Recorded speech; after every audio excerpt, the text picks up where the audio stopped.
Si un homme commet un adultère avec la femme d'un autre homme, avec la femme de son prochain, l'adultère et la femme adultère seront tous deux punis de mort. Lévitique 20:10.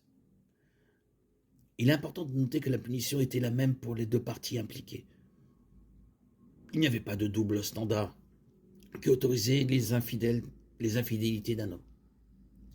Il était puni au même titre que la femme.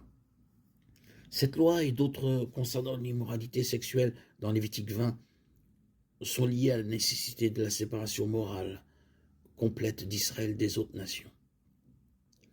Les Cananéens étaient connus pour leur licence sexuelle, entre autres choses, et Dieu voulait qu'Israël soit saint ou mis à part d'eux.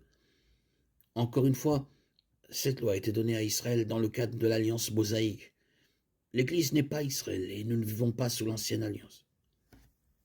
Aujourd'hui, la Bible ne recommande aucune punition de ce type pour l'adultère. Cependant, l'acte d'adultère entraîne sa propre punition.